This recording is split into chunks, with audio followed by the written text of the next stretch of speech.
Hello everyone.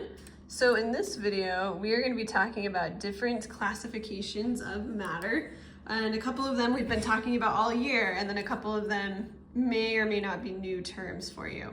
So we're first going to divide matter into two groups, pure substances and mixtures.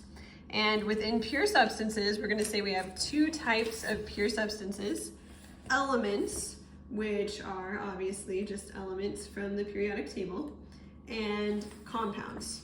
So we're going to write down a few examples of each of these. So, for example, oxygen is an element, iron, sodium, nitrogen. Okay, we could list a bunch of different elements. And then compounds are elements that are either covalently bonded together and sharing electrons, or they're in an ionic bond, so they're in a crystal structure, attracted to each other because some are positive and some are negative. So examples of, or they're a metallic compound. So examples of compounds would be things like H2O, which is water, carbon dioxide, CO2, those are both covalent compounds. Sodium chloride is an ionic compound. Baking soda is an ionic compound. It's sodium bicarbonate. So those are examples of compounds. Now we have mixtures, are where we have mixtures of two or more pure substances. So there are two types of mixtures that we're going to talk about: homogeneous and heterogeneous. So homogeneous mixtures are mixtures that are evenly mixed. So this means that you cannot see the different parts. So you can't see different parts. So a commonly used example of a homogeneous mixture is Kool-Aid, which is a mixture of water and a lot of sugar and a little bit of flavoring. But when you mix it all together, it looks like one thing. Like, it just looks like a colored liquid. So Kool-Aid would be an example of a homogeneous mixture. A heterogeneous mixture is a mixture that is not evenly mixed, so you're going to be able to see the different parts of the mixture. So you can see the different parts.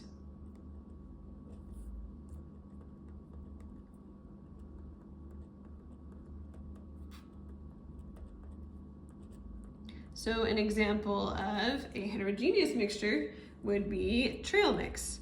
In trail mix, you have nuts, you have raisins, you have chocolate, you might have dried fruit, besides raisins. So you can see the different parts in that trail mix. So what we want to do now is make some models of what these different types of matter look like, more at the atomic molecular level. So some of these are going to be very simple. If we're drawing a model of an element, so maybe we're drawing a model of a gas like helium, the atoms are just going to be separate from each other, and this is a model of helium. Okay, so we could draw any element and we would just have the same atom over and over. If we make a model of a compound, we can pick a simple one like water.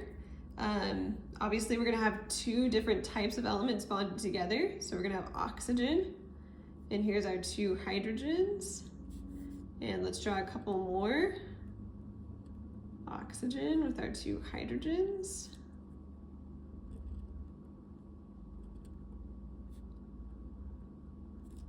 Okay, so that would be a covalent compound.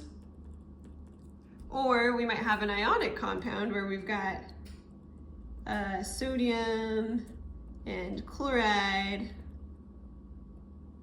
and they are attracted to each other. And of course there would be more sodiums over here, more chlorides over here. I'm trying to make this look three-dimensional.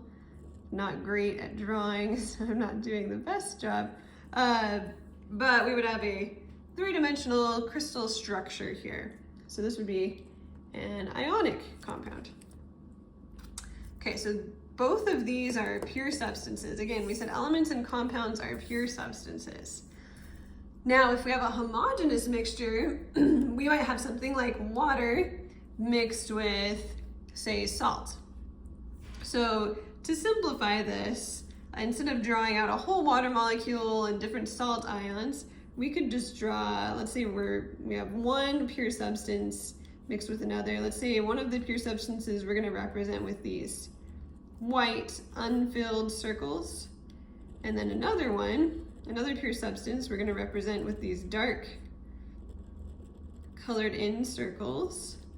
And as you can see, the white and dark circles are pretty evenly distributed.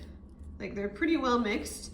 If you were to zoom out, you wouldn't see much of you wouldn't see these two different types of pure substances as distinct. It would look like all one thing. But in a heterogeneous mixture, we might have one substance that's kind of sticking together. Like here's a bunch of this white substance. And then maybe we have some of this darker one over here. So this is not evenly mixed.